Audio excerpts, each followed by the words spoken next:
What's going on, guys? Welcome to another episode of The Modern Man. This is a show where we start to tackle and discuss different obstacles and issues that men face in today's society.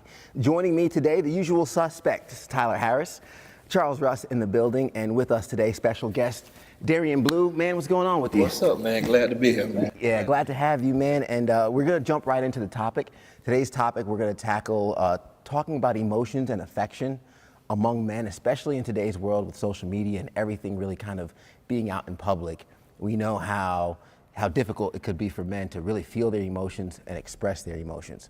But before we get into the nitty-gritty of today's topic, Darian, why don't you introduce yourself and let everybody know who you are? Yeah, man, Darian Blue, from Gainesville, Florida.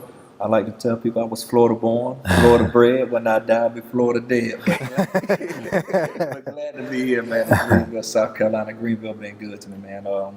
Pastor, what I believe is to be one of the greatest churches, man, in the world, which is the Love Center, Nicholtown Baptist Church. Nice. And so, man, my father, husband, just a love of humanity. That's who I am. And definitely when you talk about father, husband, a member of the community, pastor, a lot of that has to do with nurturing other people's emotions too, right, through their emotions. So first and foremost, I think I'll start the question out is, why do you think it's so hard for men to understand the emotions? I think a lot of us are emotionally illiterate when it comes to growing up and not knowing how to express ourselves. What do you think, Charles? Well, I guess they put me on the spot. Well, I guess I'm illiterate. I never learned to read, so especially when it comes to emotions. Well, we're not taught from day one.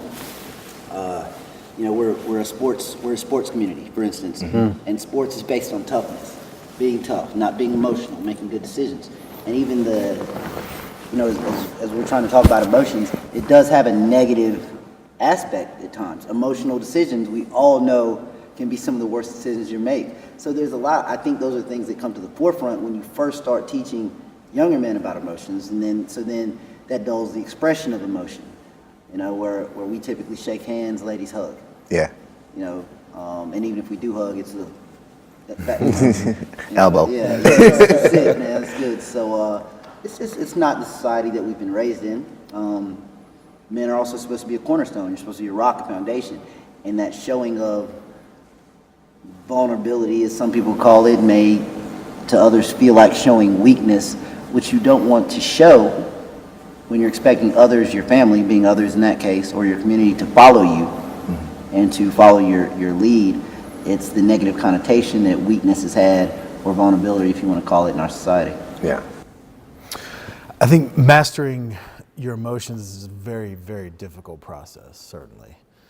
But I think it's funny when you hear someone say emotions, or that person's emotional, or we're going to talk about emotions, why do we only think of the negative? Like, I'm pretty good at being happy. I'm pretty good at showing joy, right? It's just the negative emotions that seemed to cause difficulty. And I think because the negative emotions are what require the vulnerability. And, we're all products of our fathers one way or the other.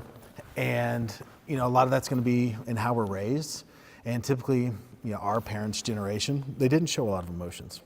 It's because their parents' generation didn't show a lot of emotions, especially on the male side. And so if that's just the way that it is, it's certainly not the way that it always has to be. So I think it takes a active, not a passive approach to being more in tune with the emotions and giving other people the audacity through your vulnerability to share theirs as well. I don't have a son. I hope to one day. I certainly have a daughter, and I'm extremely emotional with her, and I would hope to be the same, or no different, with my son, and ultimately raise him in a way that he knows that you're supposed to just share with people what's on your heart, and that there's nothing to be ashamed of. I think that's a lot of that may be the root of where the sense of weakness comes from, is that it's somehow like there's some type of shame tied to these negative emotions that we carry, and that by exposing those, it's fearful. It's certainly not something that we're comfortable with. It's uncomfortable, And so, it's a important process that we figure out. And I think it's an important process that starts with us, because if their parents' generation didn't instill that in us, then it takes us to instill it into our future generations for anything to change. And I agree with both of you guys. I mean, growing up, there was just, and being raised by a lot of men, there was an emotion that was shown, but it was more anger. And so there was an emotion that was available in the space of where we live, but it was anger. And if you didn't do something right, there were consequences for that, and a lot of times it wasn't. All right, we'll get it next time. You'll get it right. But how you missed that basketball shot, or how you dropped that ball. So it's always that type of emotion showed. And so, and I think a lot of times for men, I think we're misunderstood, because I think that in order to be understood, you have to be able to talk about how you feel. And since we really don't talk about how we feel, there's this gap that leaves us to be mistaken by people who love us. Like my dad, my granddad, I didn't understand them. I loved them, I knew they loved me, but I didn't understand them as an individual because they never talked. So I couldn't really get into their heart. You understand what I'm saying? Yeah. And so since we never talked about life, as it relates to how we feel, I never understood them. Yeah. And I'm sure with my sons, even now, I have 3 sons. One's 19, one's 14, and one's 13. I'm pretty sure at times it's hard for them to understand me, because I can come in the house and be silent and not say a word. And so I think it's very important. This is a very great topic about emotions. But why would you come in the house and be silent? Like, what would dictate that that's what you wanted to do? Because sometimes I don't know what else to do. I don't know. I don't.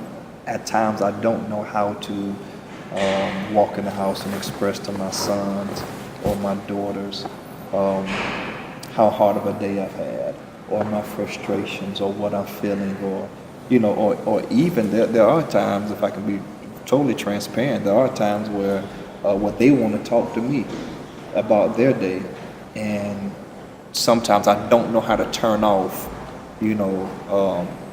how difficult my day has been, and then turn on the emotional part of me to hear what they have to say.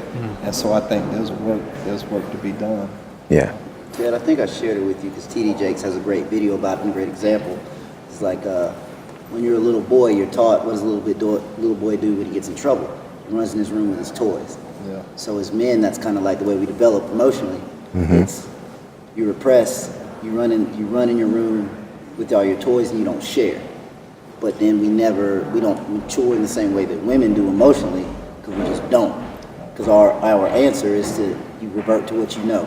You run back in your room, or you run back in, and I think he actually refers to it as a cave.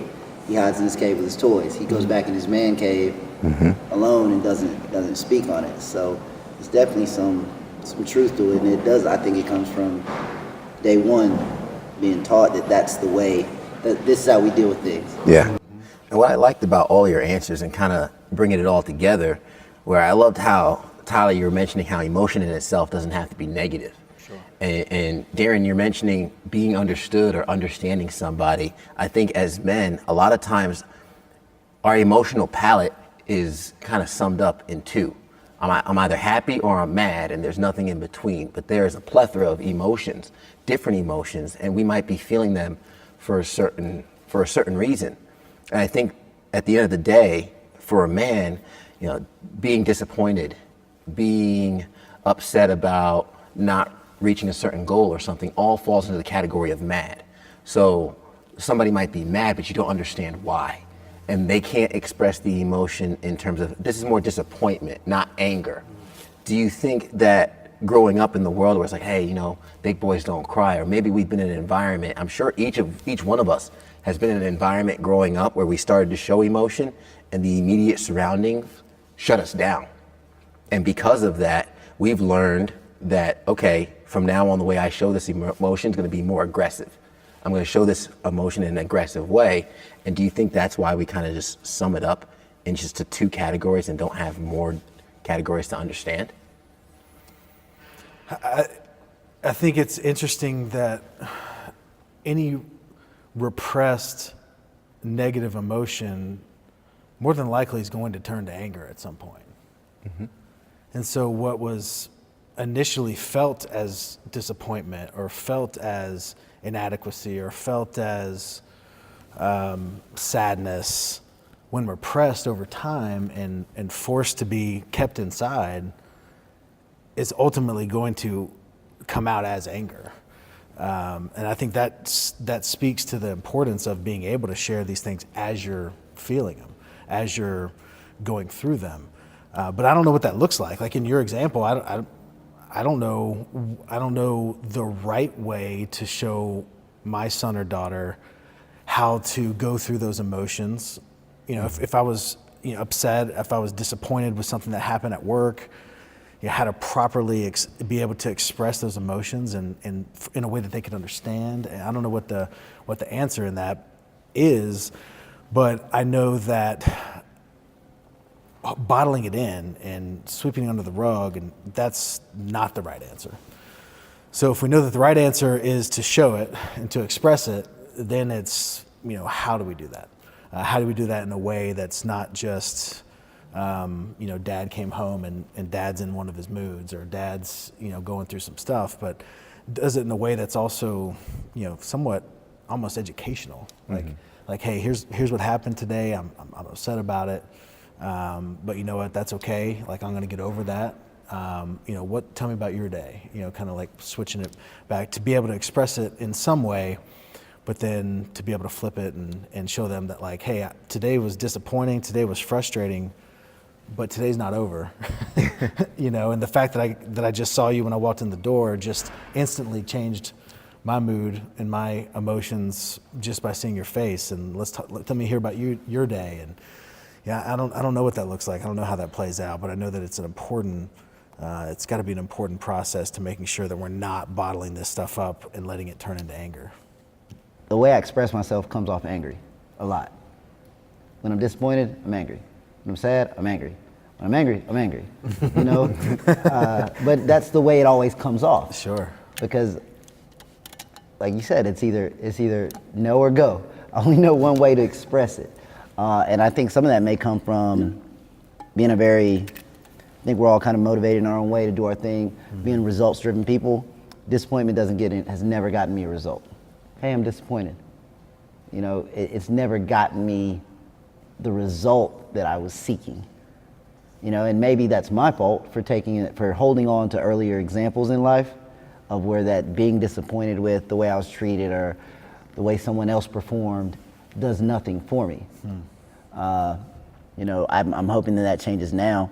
I'm hoping that I'm improving on my relationship with my kids. So, even if they're playing sports, if I tell them I'm disappointed, I'm not disappointed because you lost. I'm disappointed because you could have done better. You didn't prepare the way you should have. You didn't do what I know you know how to do. So I'm not disappointed in you as a person. I'm just disappointed because you didn't do what I know you can do, or I'm disappointed because you didn't do what we had talked about you doing. That, be it at school, be it cleaning up your room, whatever. But I think it's the lack of, it's like you said, that early age, the lack of results. What is being disappointed? Hey man, I'm really disappointed about you not coming to my birthday party. Is that gonna make that person come to your next birthday party?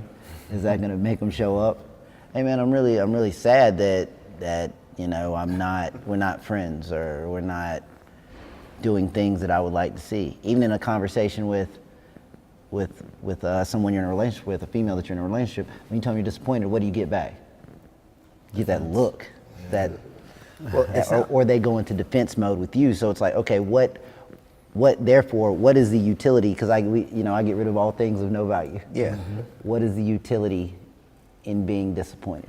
That's the question. It sounds like you're kind of results driven, right, with the emotions. I know, kinda. I'm results driven. Period. Yeah, that's all I got. So if that's the case, if what you're saying, if emotions don't really have any results, why do we as humans continue to feel them so strongly? If they didn't serve any purpose to us, we would have done away with that through evolution, but we still feel emotion. That's kind of the point, is that we kind of have.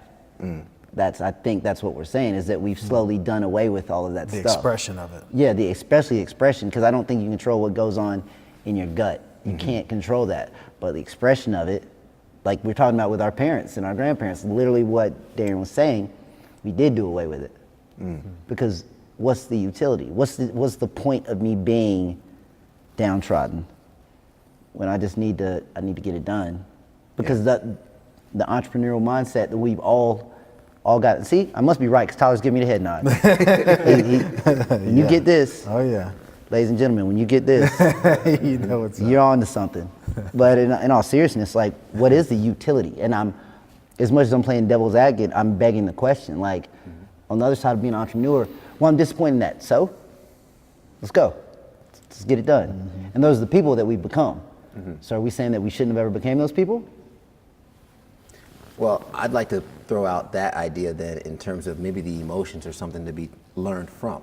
I think we feel emotion to understand what our motivation should be the next time. So if you're disappointed in a grade you got on a test, maybe your motivation becomes study harder so you reach your goal next time. Do you think the emotions that we feel give us feedback in real time to the world around us so we can increase the lives that we're living? I certainly do. But to Charles' point, I think we as men take opportunities to use emotions as fuel. And it's almost like what you're saying is disappointment doesn't have a high enough octane to really get anything going. It's like you have to turn it into anger to then allow that to fuel and motivate you to do better next time. But maybe disappointment doesn't motivate you, and that may just be you. It makes sense to me.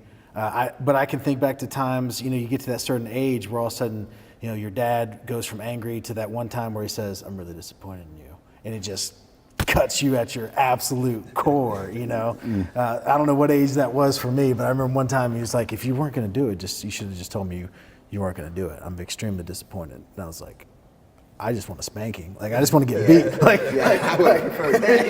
don't want you to be disappointed.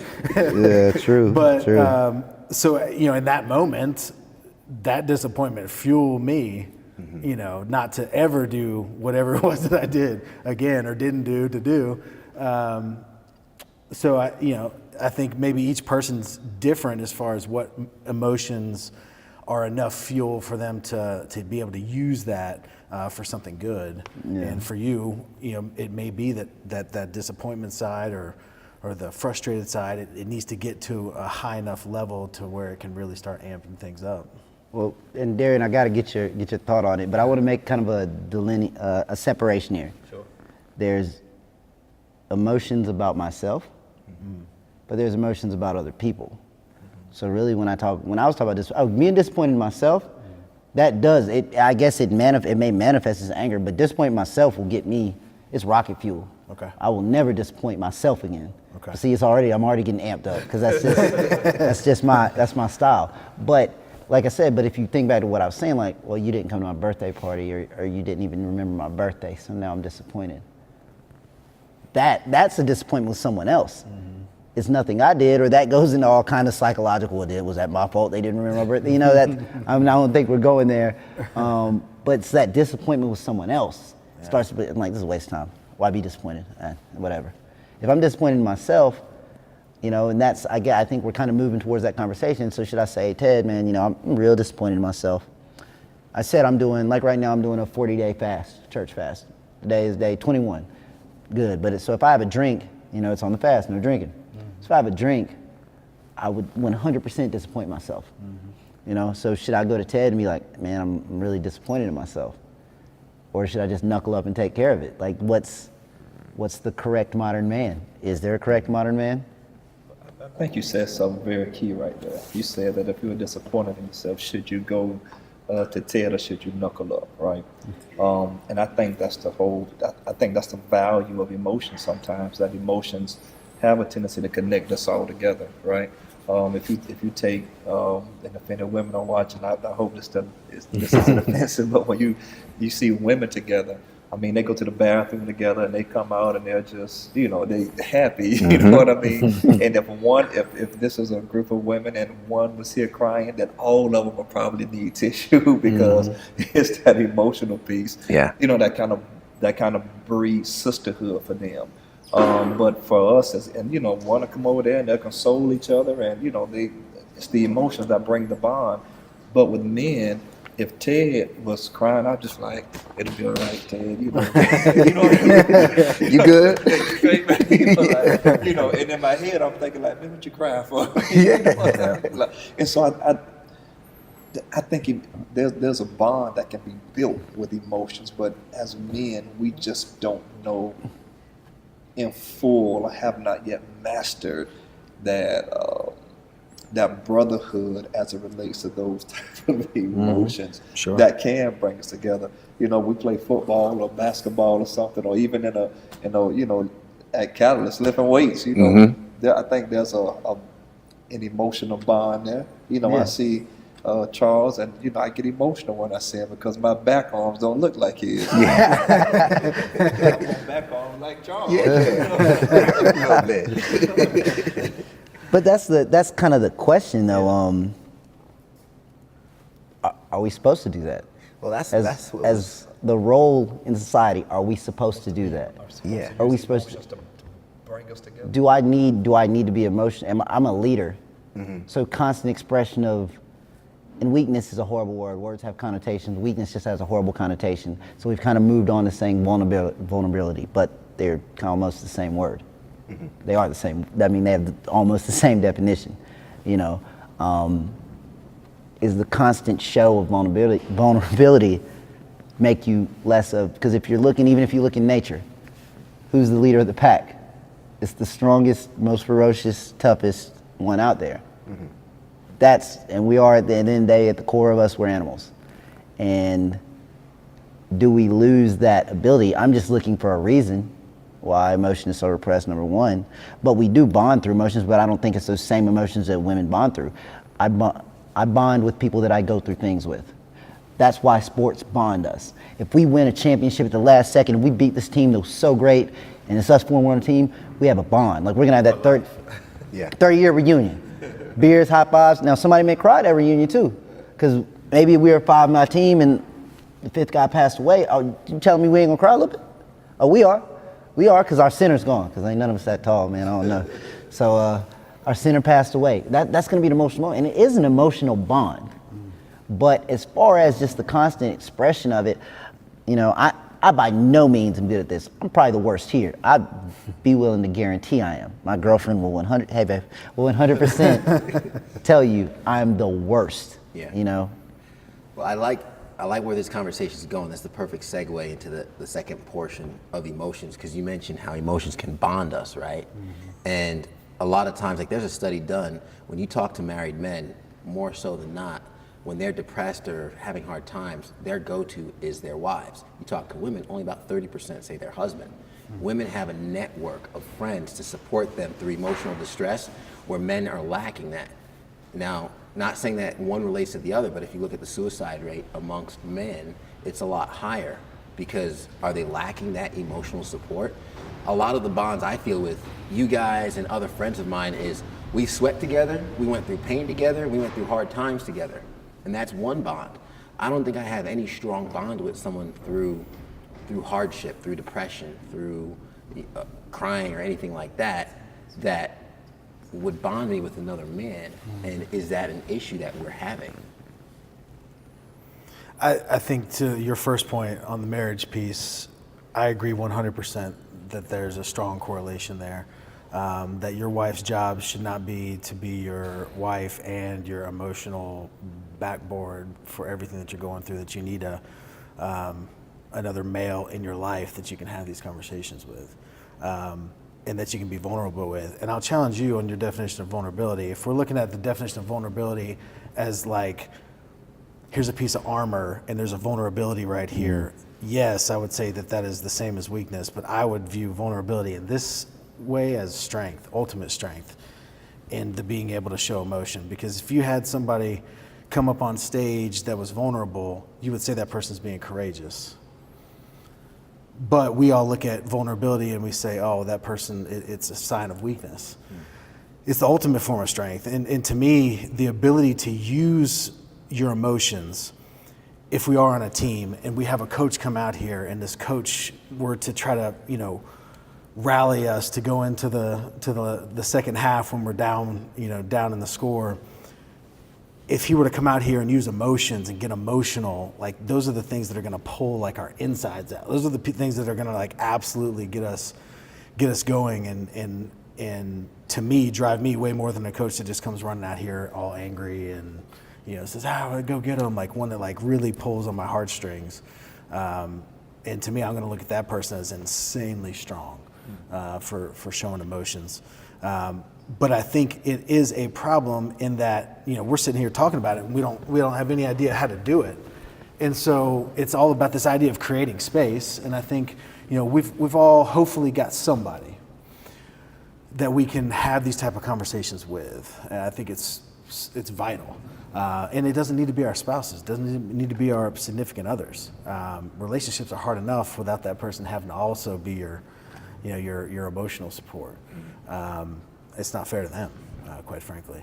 And they do typically have more of a support system, females. That's just because it's always been that way, But back to what we first started in the very beginning, like just because things have always been this way, just because we've always been super tough guys, doesn't mean that we can't somehow figure it out. And so creating that space for people, I think the only way to do it is by first showing your emotions. Like the only way I'm going to get Ted to open up is by me being vulnerable and opening up to him. You know what I mean? Same with you. Like that's the most important conversations, most important relationships that we have, is that outlet. Because again, without that, we're going to repress that stuff and it's going to turn into anger and bad things happen. There's this analogy, my business partner was telling me the story. He said he was talking about this situation where he just blew up on this guy and just was yelling at him, and everybody's kind of like laughing at the scenario because it was kind of funny how he blew up on him. And there was this one super, super wealthy guy in the corner, and he wasn't laughing.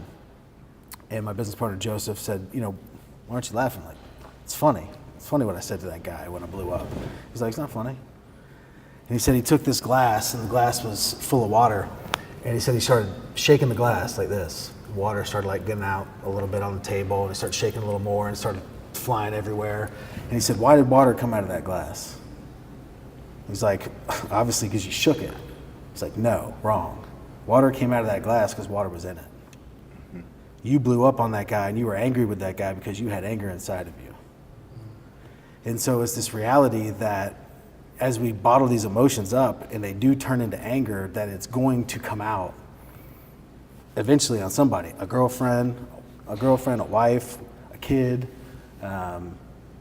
and the more that we can do to make that happen less, to make those outbursts, to make those situations happen less, the better. And the only way I know to do that is by dealing with those emotions when they come. But again, it's finding somebody that you can do it with that's not your spouse. I think it's super important. Yeah, and who can we go to? I mean, because society makes us feel like, if we show too much emotion, then, we're a little too soft. You know what I mean? And it's hard to go to,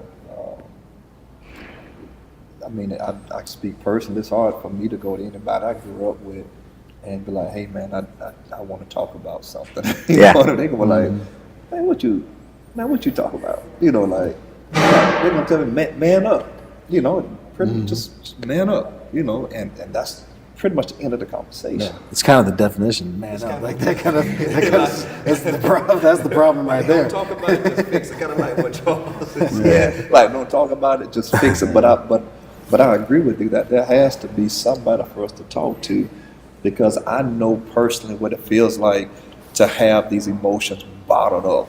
And I can feel it. I mean, it's there, and it doesn't just go away because I go to sleep. You know, it doesn't just go away because I pick up a glass of scotch. You know, it's still there. And then it does come out a short burst of anger. I mean, it doesn't all just come out at one time. It's kind of like you said with that glass, you know, a little come out here, a little come out there, you know, but it does come out. And usually it comes out towards the people who don't deserve it. So usually if I have a short burst of anger, you know, my son can do something that I don't agree with.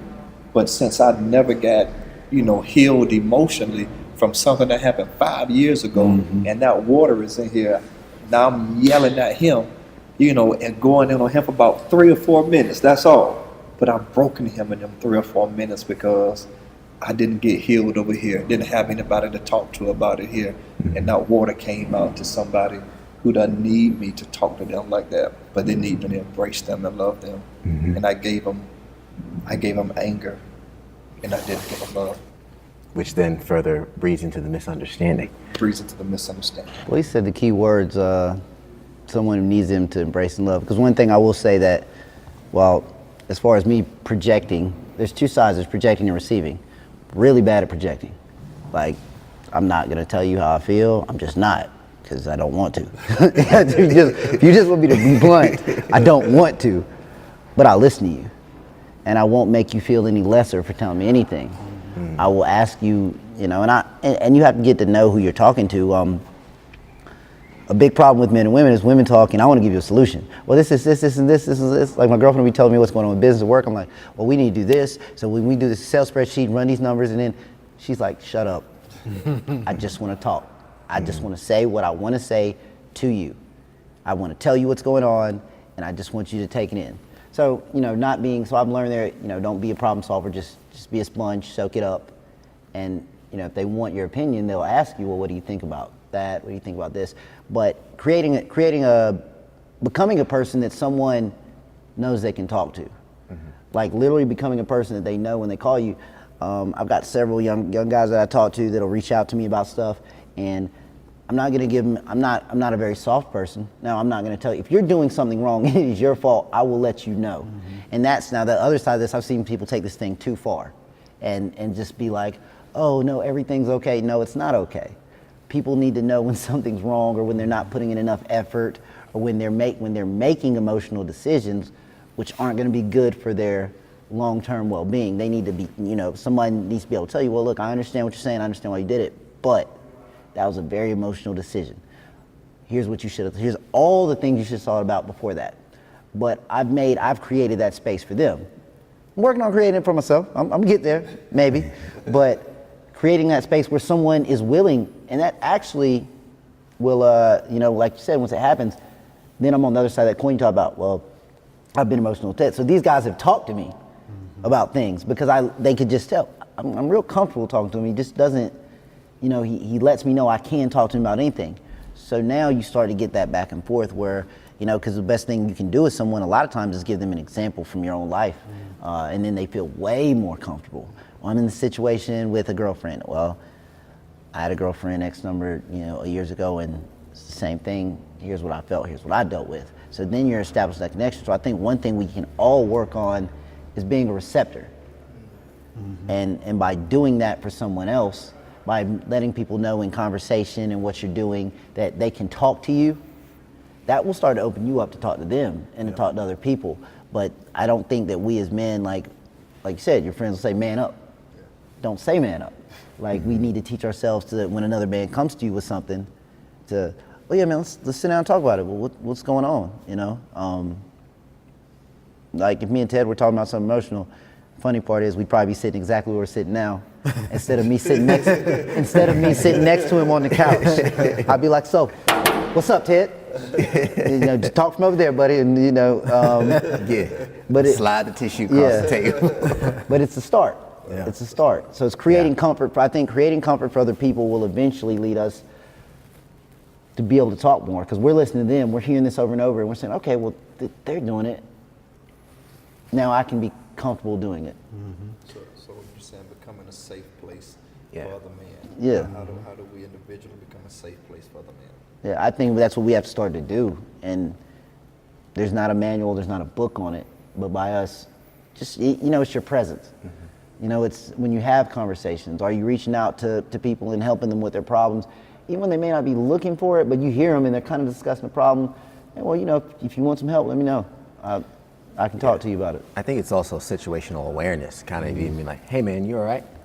If you see one of your friends struggling, I like severing up that solution out there is in terms of just being a receptor, allowing other men to be emotional with you, letting them know it's okay, because habits die hard, right? And we're really talking about, as we've all discussed, almost changing an environment that men have lived in for decades and generations, and to kind of change that and just be like, hey, it's okay to talk to me, whether it's from across the table or sitting right next to each other. Once someone starts to feel validated, like, oh, I can pour out into this person, that is the stepping stone to really kind of pay it forward. Because really what we're talking about isn't ourselves. We can't change the environment that we grew up in because that's already happened. When we talk about the modern man, it's how can we set an environment for the next generation, for the men that come after us to grow up and be successful in receiving emotion. I do want to touch on really quick the affection part, because we all have significant others, and a lot of times, I know for me personally, I had to struggle with the lack of affection I showed to my girlfriend. I had to learn how to show more love, learn how to make her feel loved. Do you think that's something else tied to emotion that men deal with in relationships sometimes? Is, like, high five, babe, I love you. Instead of kind of like being in public, arm around each other and being all lovey-dovey? Yep. Well, I mean, you probably have seen it. My boys will be 16 next month.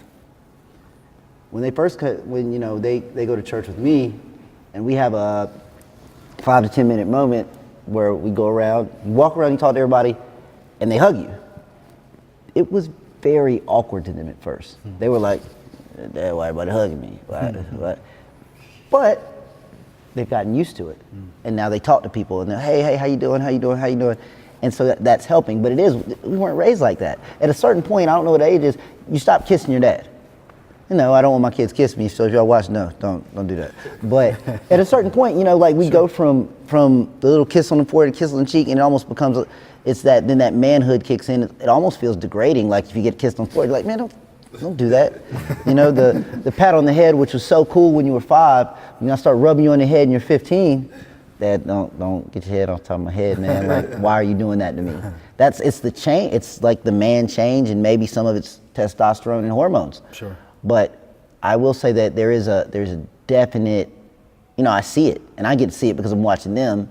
Luckily, we have some time still. They're not all the way grown, but I am working. I do see things that they do better than I did when I was their age. They're not afraid to say, "Love you, pops," and roll out, give me a hug.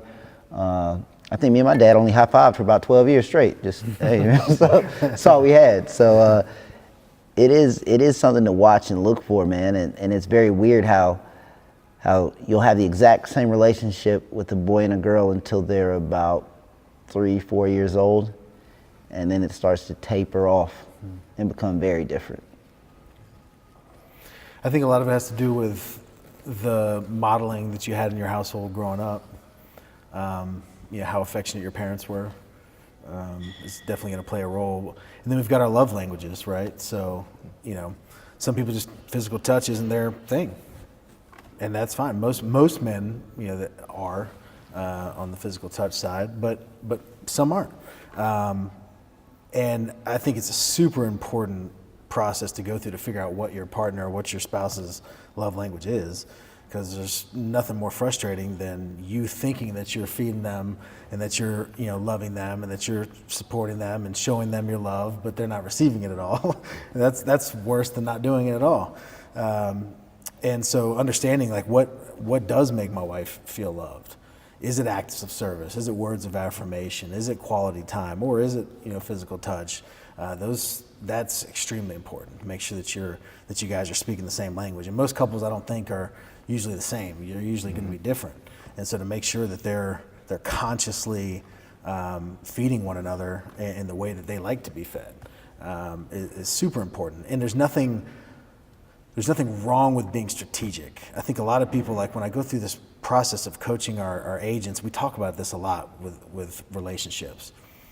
And whether it's doing certain things or date nights or putting stuff in their calendars as reminders to like, hey, once you put a reminder in your calendar that says to send your wife a text every day, like put 3 reminders in there, put 5 reminders in there.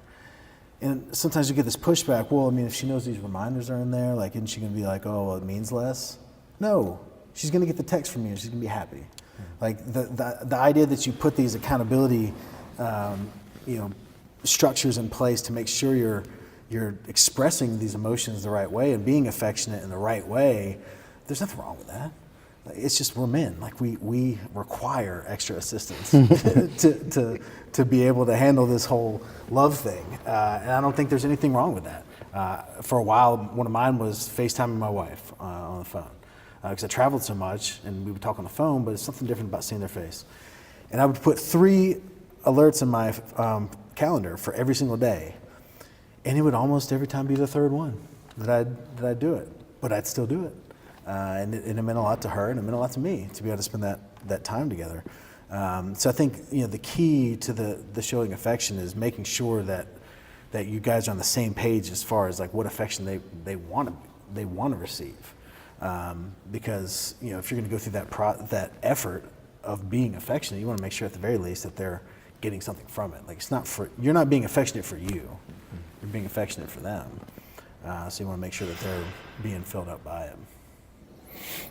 That's a great question, man. I think that is like if we can get that piece down, I think as men we'll be a whole lot better. Seriously, that whole affection piece. For me, I was raised by my father, my grandfather, my uncles, my grandmother until she died, but not my mother. So I was raised in a situation with my mom. She was on drugs my entire life, still is, but she's still the best woman I know. And so I don't know what it feels like, to lay your head in your mama's lap, or I don't know what it feels like to have your mom as your biggest cheerleader. You see what I'm saying? And to have that huge display of affection, like I saw with the rest of my friends. The rest of my friends, their dads weren't showing up, but their moms were, and so they got all these hugs and all these kisses, and all this stuff, and I didn't get it. I missed all of that, and I longed for it, and I never got it.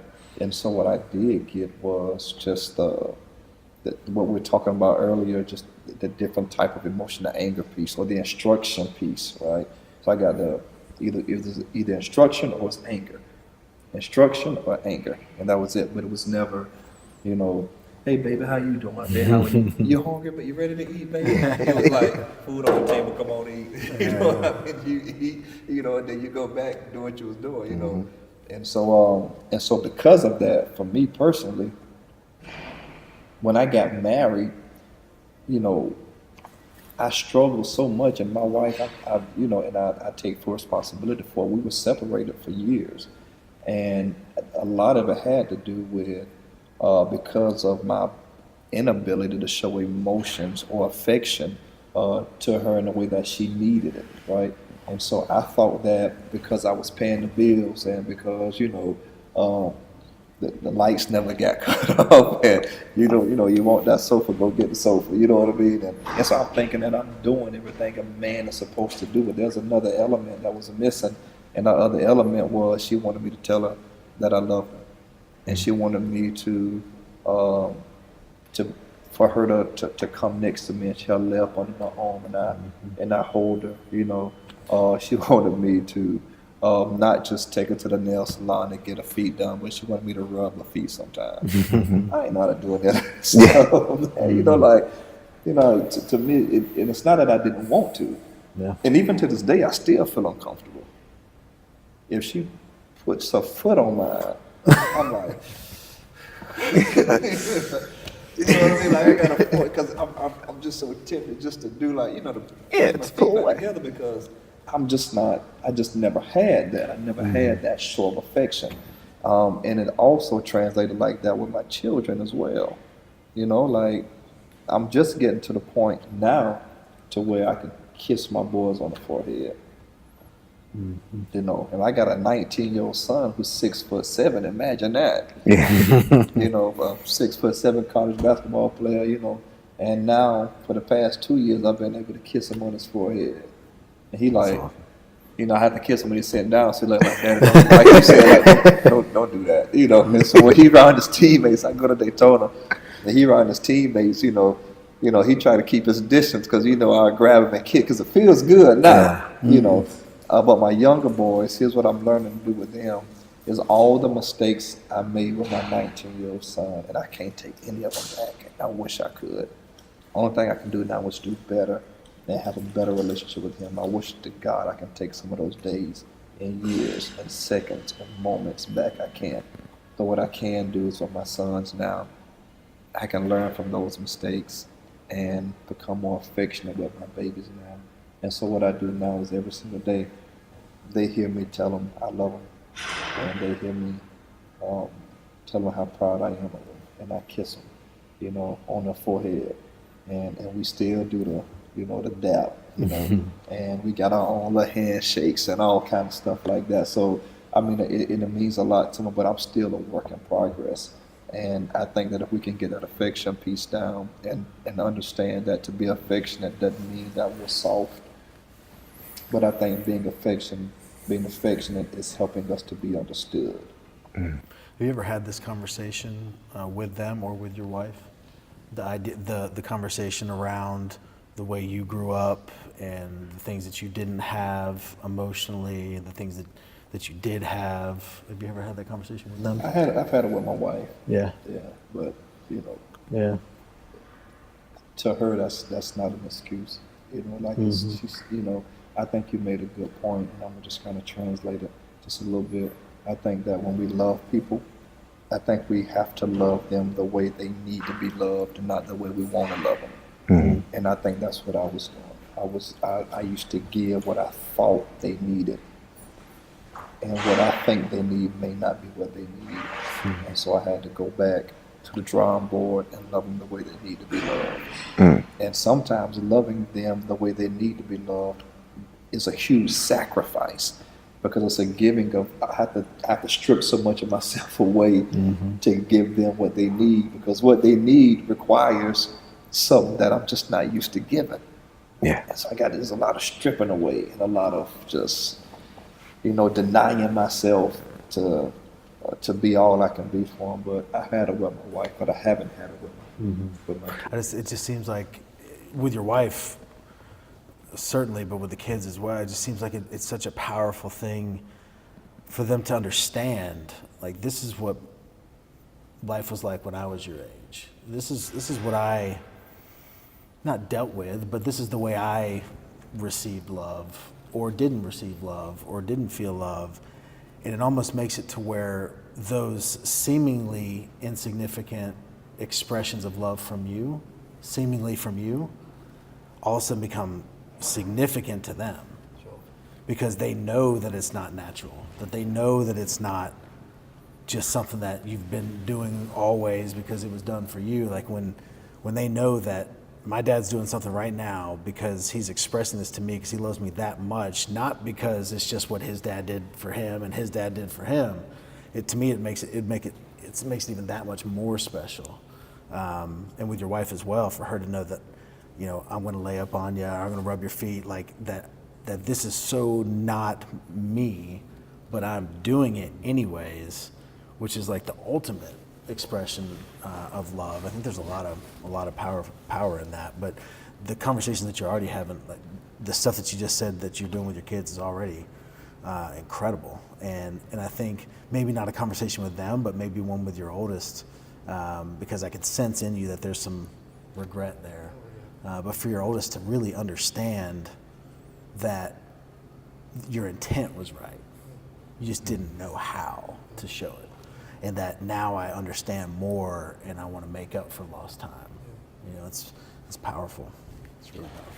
So to serve up the solution and really wrap it up here, I think ultimately when we've been talking about emotions and affections, it comes down to understanding who we are, having others understand who we are, and better teaching our sons, our daughters how to go through their emotions, look through their emotions, understand it, and project themselves better. It's all about projection. So if you're watching this and you're sitting at home, you're wondering, okay, I have these emotions, I don't know what they are. Expand your palette other than just being happy or sad or mad or angry, because I'm sure we all know there are few things as frustrating as being misunderstood. And when you're misunderstood, it makes you angry. And the misunderstanding comes from you not understanding your own emotions. So search your emotions, understand them, and also make an environment for others to share their emotions with you. And we can start changing the environment that men grow up in to have a safe place to share their emotions and better be understood by their spouses, by their children, and by their friends. So go out there, guys, and be a modern man.